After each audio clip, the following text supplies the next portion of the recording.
Shalom, selamat pagi Bapak Ibu, Saudara Jemaat EMC, di mana saja kalian berada pada pagi hari ini.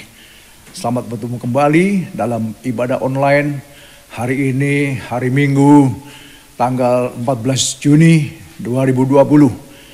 Puji Tuhan, kita mengucap syukur kepadanya karena hari yang baik ini. Mengapa hari yang baik? Karena kita masih bisa beribadah secara online. Haleluya. Nah, marilah kita akan melihat kembali ya apa yang sudah saya sampaikan minggu yang lalu. Jadi saya rasa ini masih terus berkelanjutan karena ini masih berbicara tentang Roh Kudus. Dan pada pagi hari ini temanya saya beri judul Live by the Spirit, you will not gratify the desires of the sinful nature. Live by the Spirit, you will not gratify the desires of the sinful nature. Hiduplah di dalam roh, maka engkau tidak akan menuruti keinginan daging. Nah, saudara tentu masih ingat minggu yang lalu bagaimana kita melihat nasihat-nasihat daripada Rasul Paulus tentang apa itu kalau kita hidup di dalam roh maka kita tidak akan mengikuti keinginan daging ya. Sebab sudah jelas bahwa keinginan roh itu konflik ya, selalu bertentangan dengan keinginan daging. Sehingga apa yang menjadi keinginan roh selalu bertentangan dengan keinginan daging. Sebaliknya juga demikian. Daging atau human sinful nature kita ingin melakukan hal-hal yang bertentangan dengan apa yang menjadi kemauan roh. Jadi selalu terjadi konflik. Tetapi kita jelas bahwa keinginan-keinginan daging atau human sinful nature itu menimbulkan hal-hal yang menjadikan kita ya terbelenggu dalam dosa. Sebab itu jelas sekali bahwa keinginan-keinginan itu adalah apa itu seperti ya kecemaran, hawa nafsu, perjabulan, kemudian percideraan, roh pemecah, kepentingan diri sendiri, kedengkian, kemabukan, pesta pora, ya dan banyak hal ya. Sehingga seperti yang dikatakan bahwa Rasul Paulus pun juga sudah pernah terjebak di sana. Oleh sebab itu dia bisa memberikan nasihat kepada kita ya lewat jemaat Galatia pada waktu itu supaya kita jangan sampai mengikuti lagi keinginan human sinful nature ini atau keinginan kedagingan kita. Sebab keinginan kedagingan ini pasti akan membawa kita kepada kebinasaan. Tapi keinginan roh akan membawa kita kepada kehidupan yang kekal.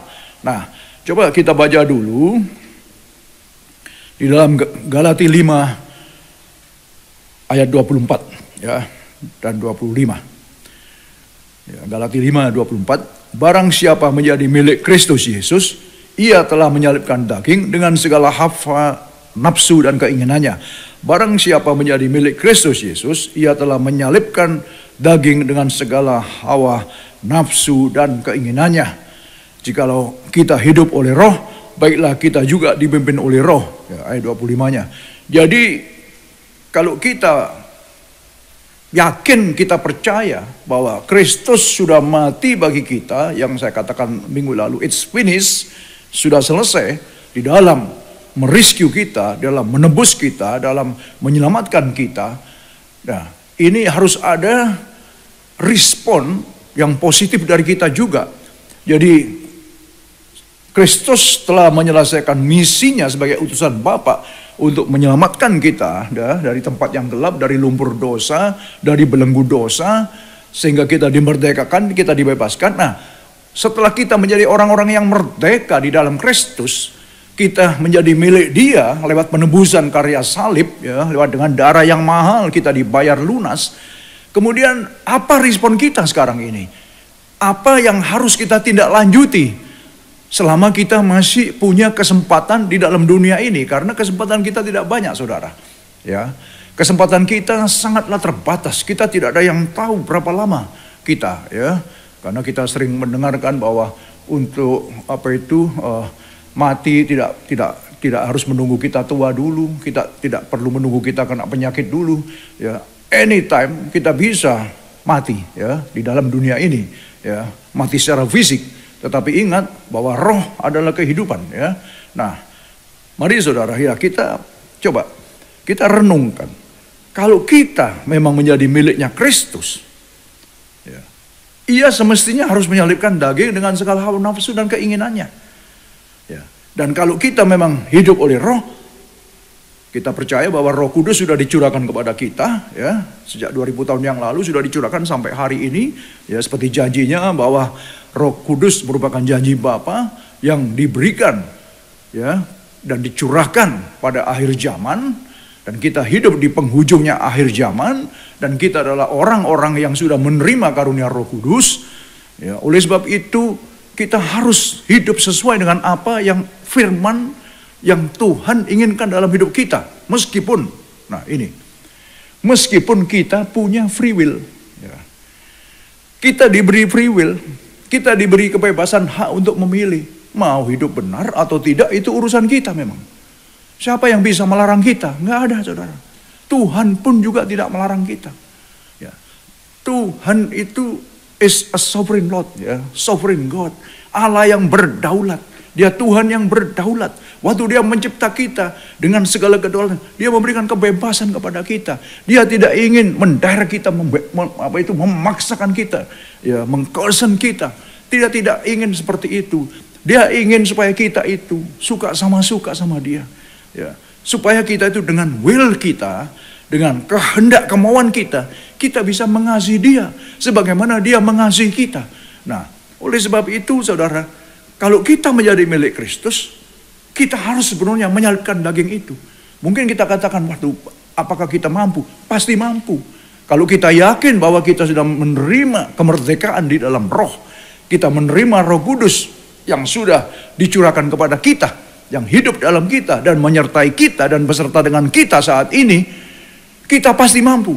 Ingat, engkau akan menerima kuasa apabila Roh Kudus turun ke atasmu, dan engkau akan menjadi saksi-saksiku. Kita telah menerima kuasa. Nah, sampai seberapa besar iman kita meyakini akan kuasa yang Tuhan berikan kepada kita, ini sangat penting sekali.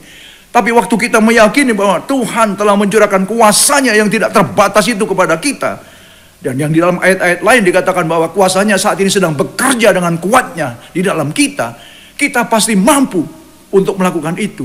Masalahnya sekarang bagaimana kita menundukkan free will kita, kemauan, kebebasan hak kita itu kepada kehendak roh, bukan kehendak kepada kemauan kedagingan kita. Nah, ini yang penting sekali. Oleh sebab itu, Bapak Ibu Saudara, waktu dikatakan di dalam buah roh ini, karena begini ya, di dalam hidup ini kita dipimpin oleh roh, kita hidup oleh roh, kita di bawah tuntunan roh, Roh Kudus dicurahkan kepada kita. Ini akan membuahkan buah-buah dalam hidup kita. Ini akan memproduce sesuatu dari dalam kita. Saya katakan minggu-minggu yang lalu juga bahwa kita menerima kuasa, bukan cuma kuasa ini untuk menjadi saksi supaya kita bisa meletakkan tangan atas orang sakit sembuh, kuasa untuk mengusir setan, kuasa untuk melakukan mujizat, tetapi kuasa itu membuat satu gebrakan, membuat sesuatu hal yang luar biasa, perubahan dalam hidup kita, sehingga kita bisa menghasilkan buah-buah roh, kalau memang roh itu hidup dalam kita. Nah, sehingga dalam kitab Galatia 5:22 dikatakan buah roh ialah kasih. Kita punya kasih akhirnya. Apalagi sukacita. Hidup kita penuh dengan sukacita. Damai sejahtera. Ya. Yesus katakan, damai sejahtera kuberikan kepada aku. Dan damai sejahtera yang kuberikan kepada aku tidak seperti yang dunia berikan. Itu pasti ada dalam hidup kita. Ada kasih, ada sukacita, ada damai sejahtera. Ada apalagi kesabaran, apalagi kemurahan, apalagi kebaikan, kesetiaan. Kita akan menjadi orang yang baik, yang tadinya orang yang jahat. Ada satu perubahan yang terjadi dalam hidup kita. Ada satu transformasi dalam hidup kita. Ya. Itu adalah impact daripada kuasa Tuhan yang hidup dalam kita. Itu adalah sesuatu terobosan daripada spirit ke dalam hidup kita. Ya. Saudara banyak lihat. Ya. Kita banyak mendengar kesaksian tentunya. Bagaimana yang tadinya orang-orang yang jahat, ya, hanya jadi orang yang baik. Tadinya orang yang sangat sadis, sangat tidak berperi kemanusiaan, sangat, sudah banyak sekali lah kita dengar itu ya. Ya, orang-orang yang ada dalam penjara begitu mengenal Kristus, begitu dijamah oleh Tuhan, dia berubah. Dia berubah menjadi orang yang sangat baik. Ya. Dan karena sebagai orang percaya, manifestasi roh itu harus hidup dalam kita. Jadi kalau tadinya kita menjadi manifestasi daripada roh kegelapan, roh jahat ya, sehingga yang ada kejahatan, yang ada iri hati, yang ada cuma hal-hal yang tidak baik saudara. Ya. Tetapi setelah kita percaya di dalam Kristus, percaya bahwa Dia sudah memberikan kepada kita satu roh yang menyertai kita, Parakletos itu. Ya, roh yang sederajat, yaitu pribadi Allah yang ketiga, Allah Roh Kudus diberikan kepada kita untuk hidup menyertai kita, menuntun kita, mengajar kita, menasehati kita, menolong kita, menghibur kita. Ini sesuatu yang luar biasa sekali. Ya. Jadi perubahan-perubahan ini pasti terjadi. Saya pribadi saja bisa merasakan ya, apa yang sudah terjadi. Saya tahu hidup saya dulu bagaimana.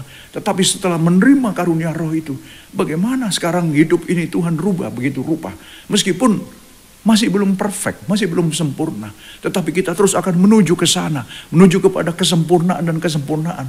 Makanya dikatakan juga Rasul Paulus, kopilah aku karena aku mengkopi dari Kristus. Ya. Tirulah aku karena aku meniru dari Kristus. Ya.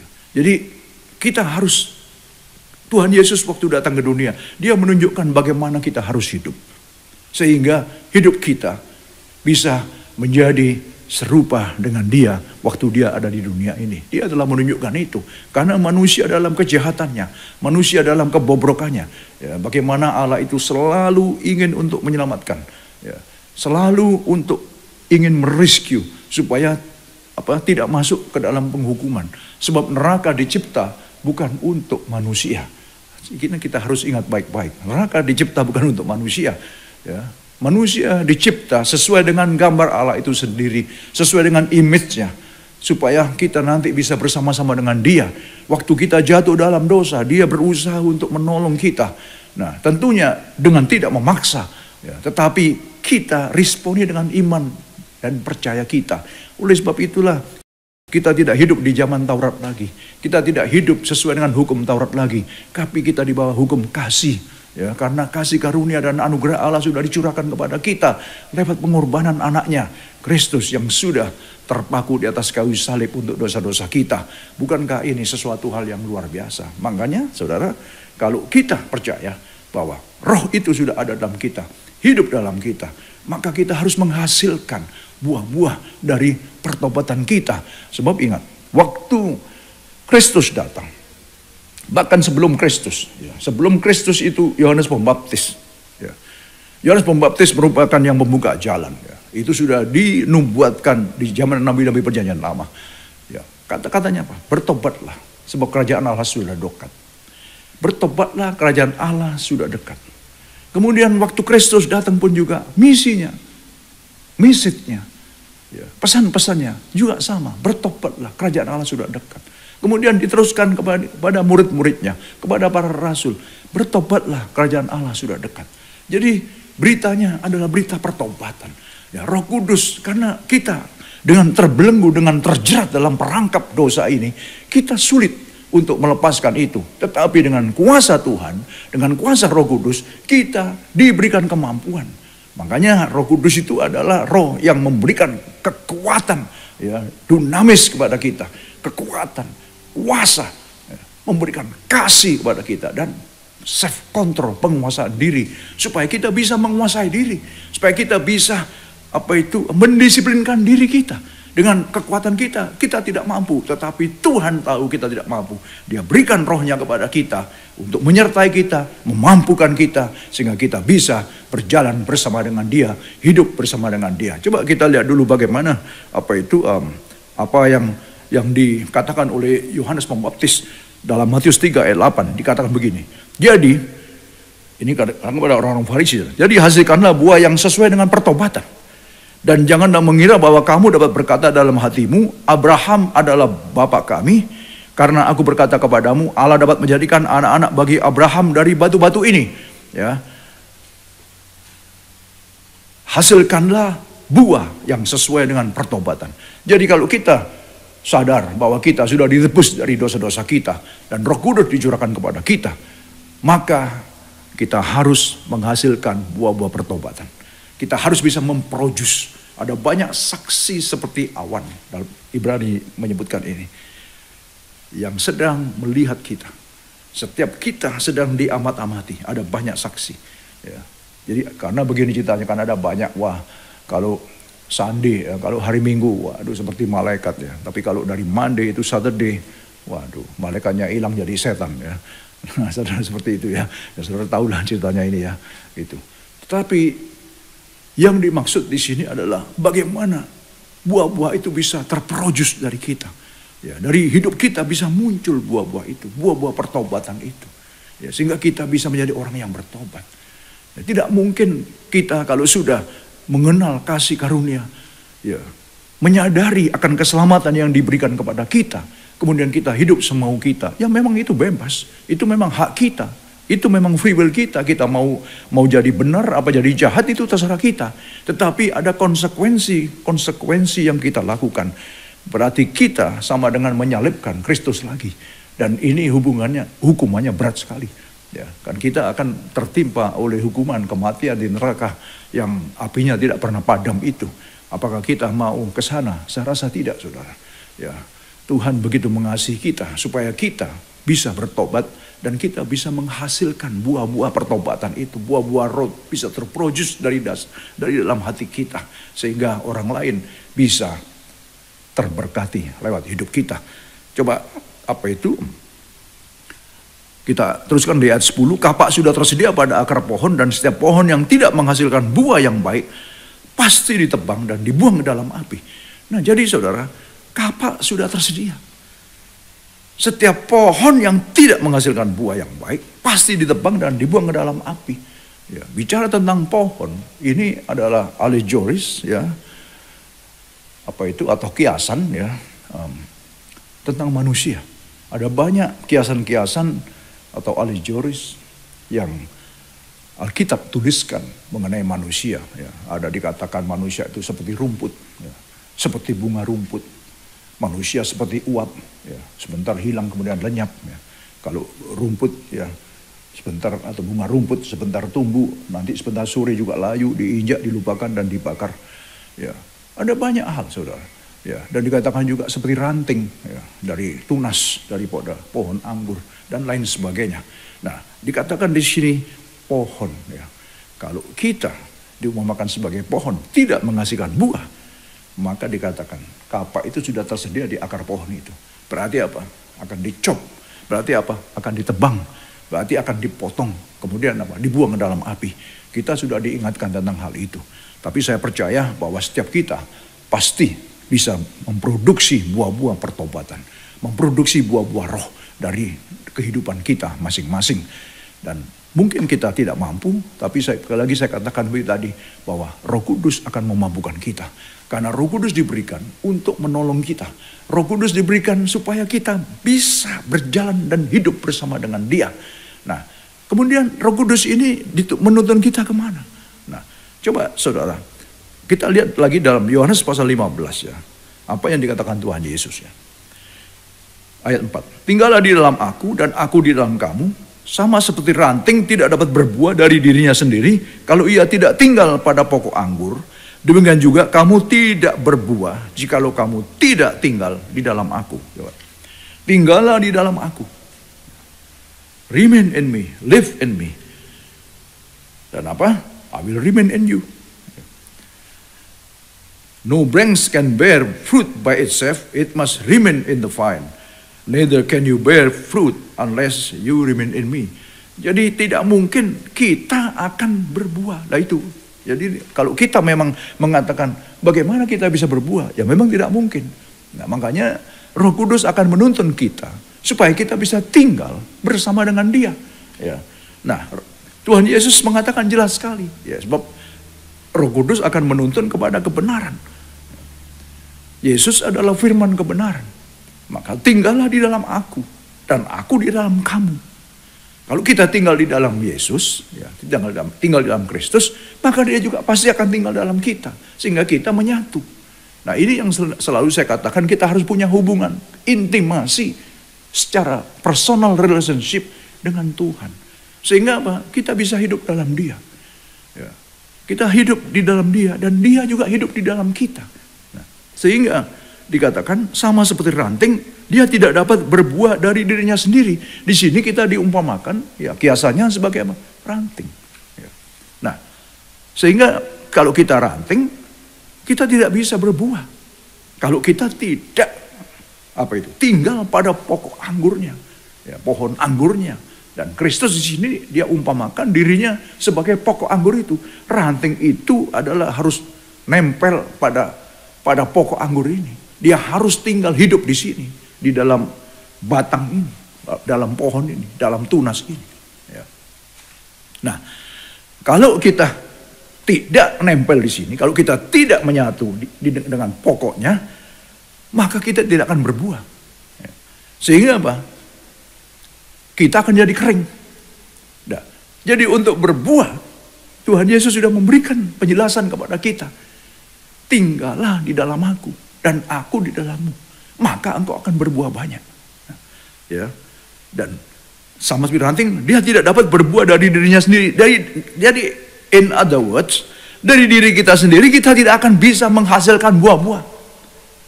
Sebab kita ini sudah terkontaminasi dengan dosa.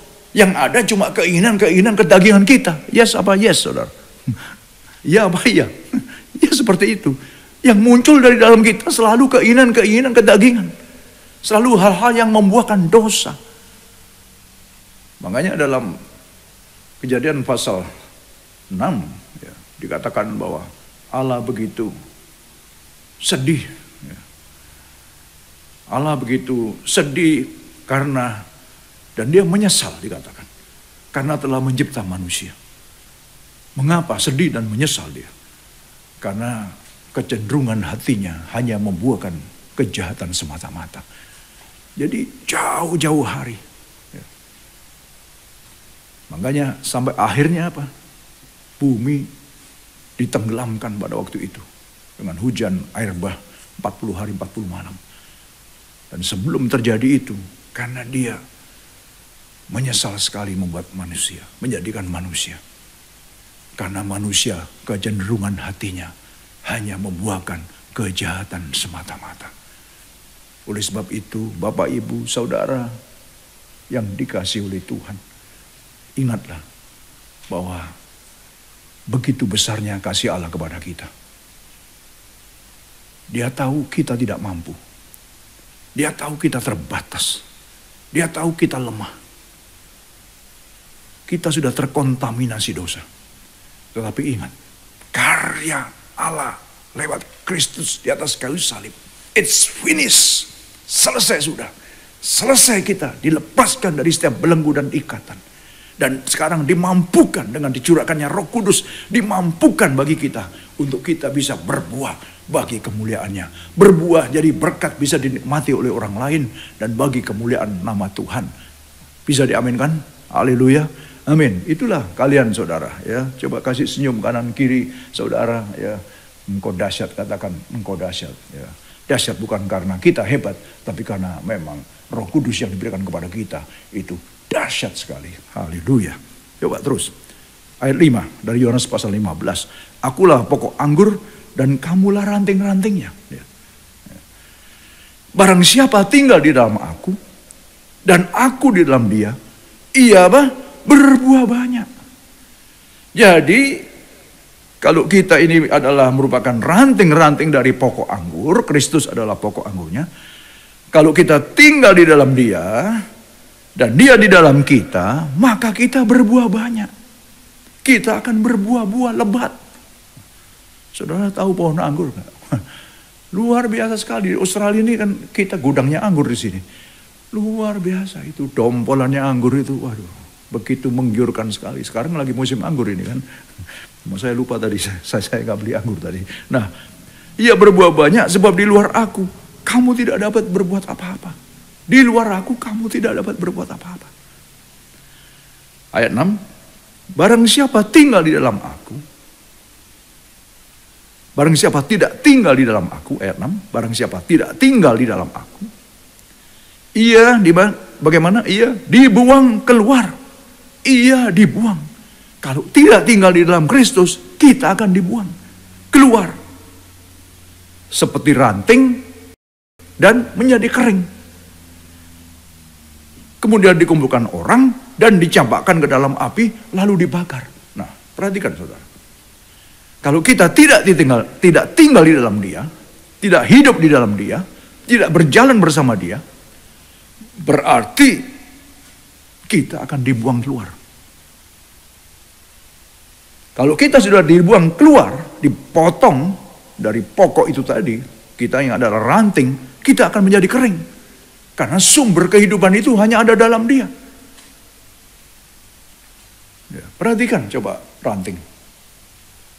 Kalau dia tidak tinggal dalam pokok, dia langsung kering. Begitu kering, daunnya sudah rontok semua. Begitu kering, dia langsung patah sendirinya. Akan terjatuh dengan sendirinya. Ya. Nah, sehingga dikumpulkan orang, lalu dicampakkan ke dalam api, lalu dibakar. Nah, ini bicara tentang penghukuman nanti. Kita dibakar kalau sampai kita di luar daripada Kristus. Kemudian ayat 7.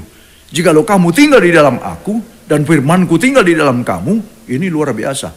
Mintalah apa saja yang kamu kehendaki dan kamu akan menerimanya.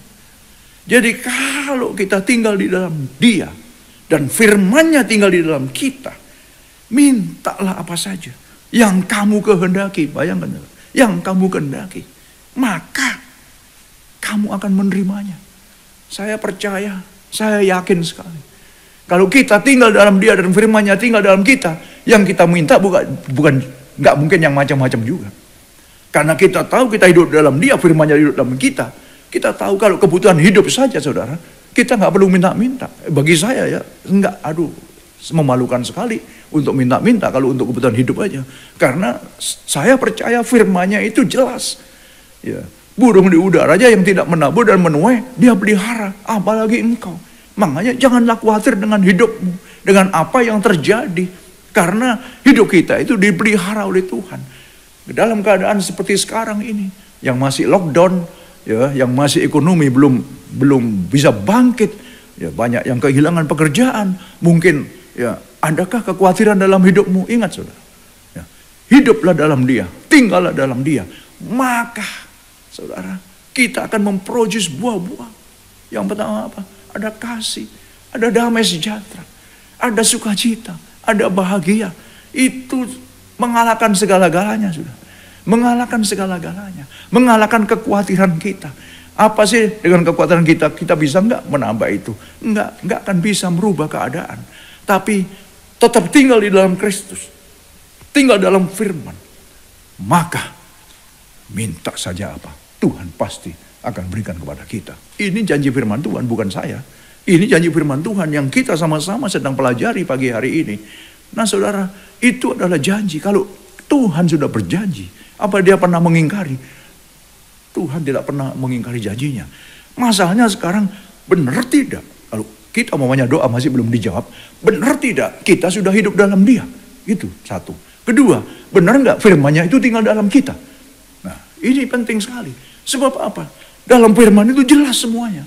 Kalau kita teguh dalam firman, kita hidup dalam firman, hidup dalam Dia, tinggal dalam Dia, dan firman-Nya itu ada dalam kita, kita tahu posisi kita itu siapa sekarang. Kita tahu bagaimana posisi kita sekarang ini. Hidup di dalam dunia ini bagaimana kita.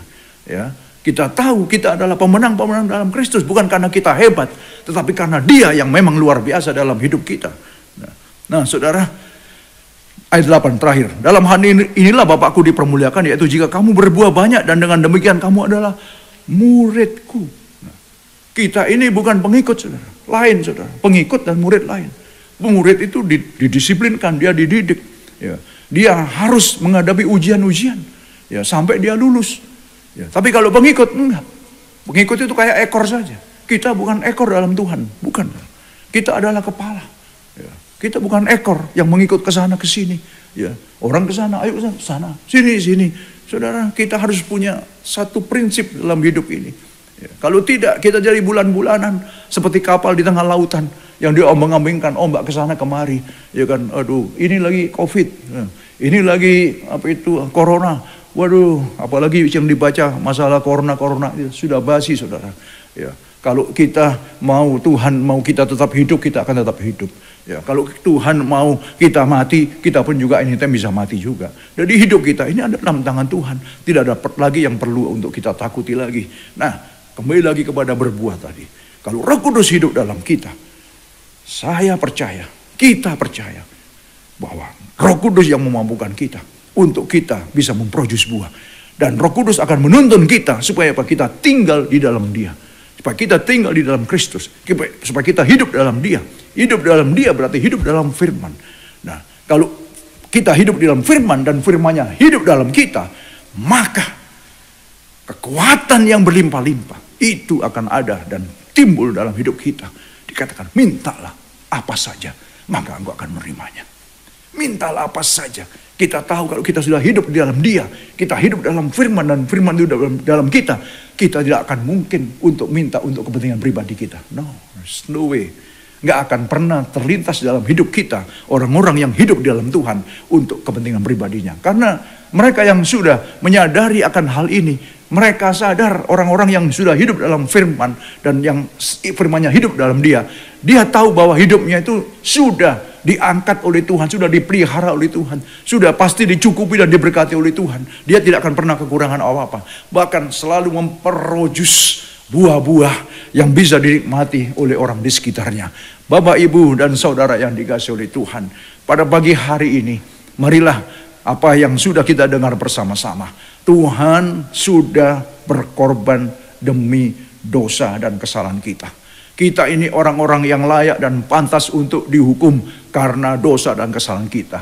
Ingat, Kristus sudah mati menggantikan kita. Dia yang dihukum, Dia yang menggantikan posisi kita. Kita yang mestinya mendapatkan murka Allah. Sekarang Tuhan Yesus sendiri yang berdiri di tengah-tengah antara Allah dan kita untuk menggantikan kita. Dia yang dihukum di atas kayu salib, menanggung semua dosa dan kesalahan kita dengan harapan supaya kita bertobat. Dengan harapan supaya kita menjadi orang yang percaya kepada Dia. Dan supaya kita satu kali bisa hidup bersama-sama dengan Dia.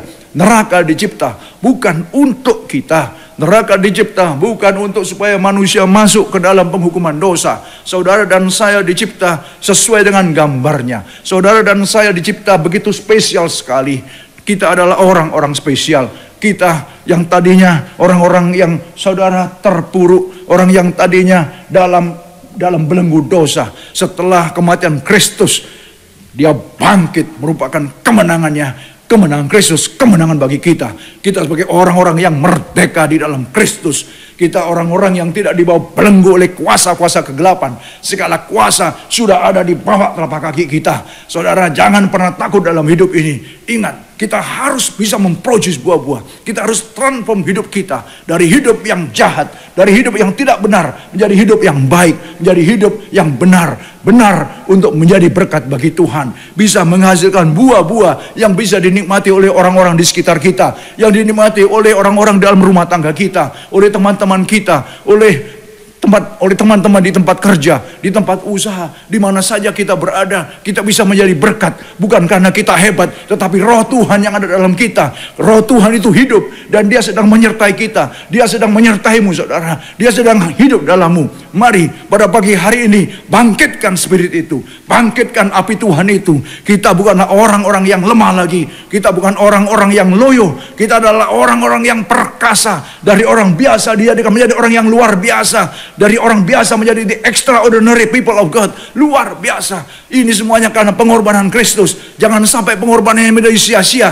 Mari saudara, mari bangkit kerja Tuhan. Di mana saja engkau berada, di rumahmu masing-masing atau di mana saja, ketika engkau mendengarkan ini, aku berdoa, aku sudah berdoa saudara, supaya kekuatan Allah, supaya kuasa Roh Kudus itu mulai menjamah hatimu, mulai menjamah engkau. Mari kita tundukkan kepala, mulai menjamah engkau, mulai membuat satu terobosan ke dalam hidupmu. Ingat, firman Tuhan adalah kuasa Tuhan. Dia ada di dalam firman-Nya. Dia ada di dalam firman-Nya. Dan dia sedang menerobos ke dalam hatimu. Dia sedang membuat terobosan-terobosan. Dari engkau yang asalnya tidak bisa berbuah, engkau akan menjadi berbuah. Engkau akan menjadi orang-orang yang bisa menjadi berkat bagi orang lain.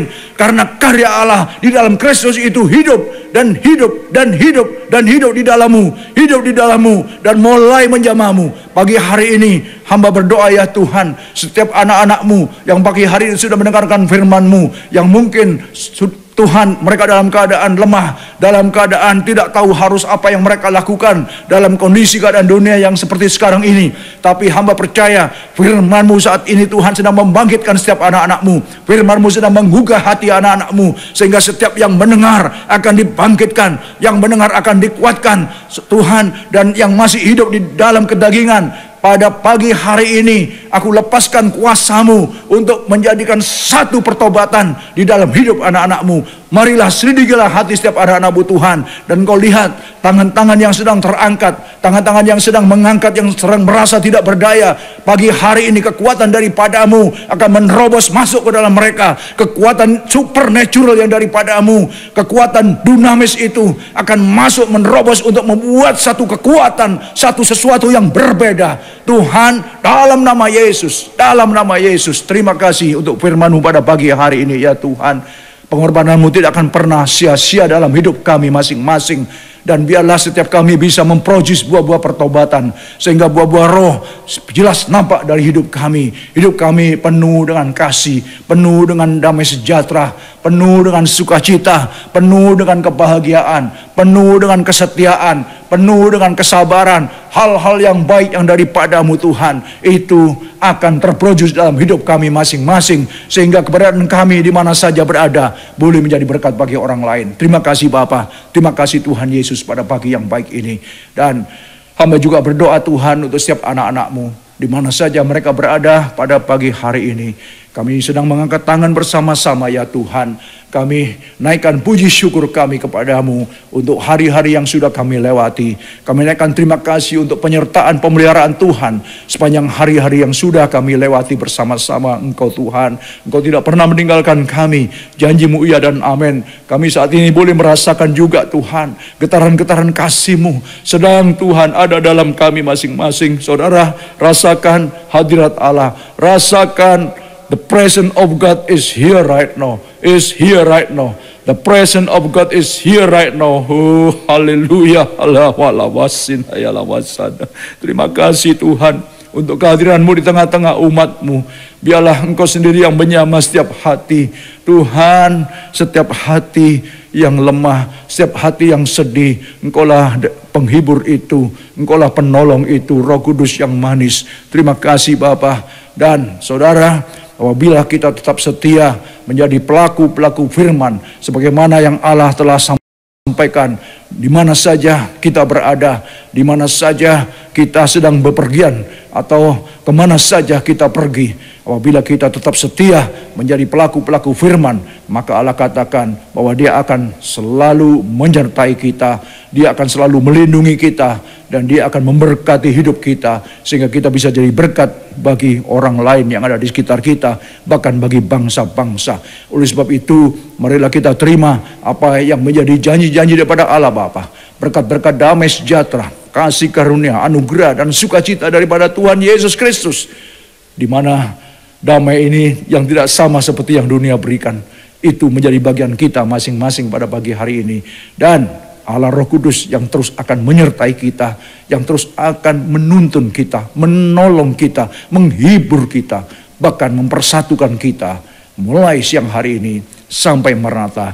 Tuhan Yesus datang kembali menyebut kita semua. Terpuji-puji nama Tuhan dari sekarang sampai selama-lamanya. Bapak Ibu, saudara kasih Tuhan, diberkatilah engkau dalam setiap kesehatanmu, diberkatilah engkau dalam setiap rumah tanggamu, diberkatilah dalam setiap usahamu, diberkatilah engkau dalam setiap pekerjaanmu, diberkatilah studimu, diberkatilah juga pelayananmu, dan apa saja yang kau kerjakan saudara, berhasil demi kemuliaan nama Tuhan Yesus Kristus.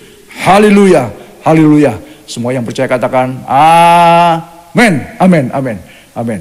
Selamat pagi, sampai bertemu kembali di lain kesempatan. Tuhan Yesus memberkati kita semua. Haleluya. Amin.